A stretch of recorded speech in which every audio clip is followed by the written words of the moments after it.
Farnext devient le phare, le leader mondial de la médecine combinatoire synergique.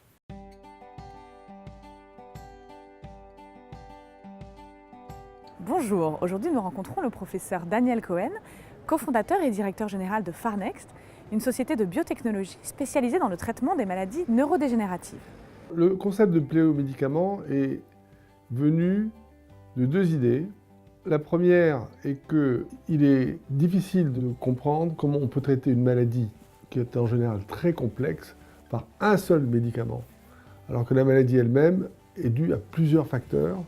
Ne la traiter que par un seul, ça semble un petit peu illogique. La deuxième idée, c'est que lorsqu'on regarde l'histoire de la médecine, ce qui marche le mieux ou ce qui a le mieux marché, c'est de combiner des médicaments.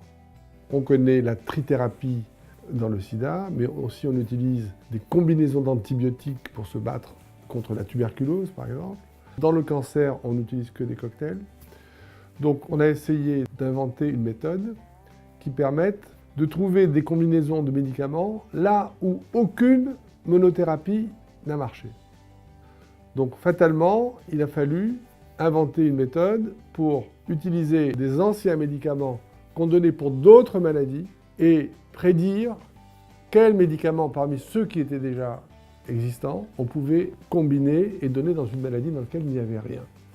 Donc le pléomédicament, c'est ça, c'est une combinaison à faible dose de médicaments que l'on repositionne dans une maladie dans laquelle il n'y a pas de traitement.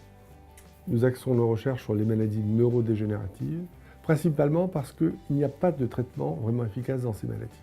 C'est là où on peut apporter rapidement le plus dans l'intérêt des patients.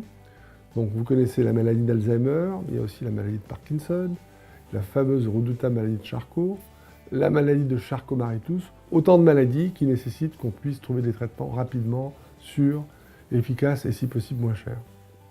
Alors les prochaines étapes.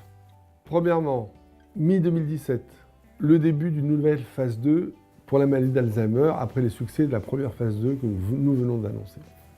Numéro 2, fin 2017, les résultats intermédiaires de notre phase 3 pour la maladie de Charcot-Marie-Tooth. Numéro 3, mi-2018, les résultats définitifs de cette phase 3. Entrer en bourse pour une société de biotechnologie est extrêmement important.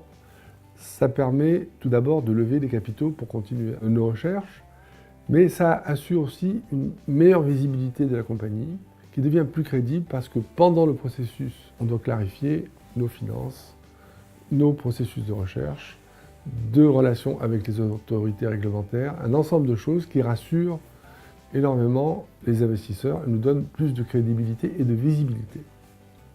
L'entrée en bourse de Farnext permet à cette société de biotechnologie d'aller encore plus loin dans ses recherches. À très bientôt pour une nouvelle entreprise.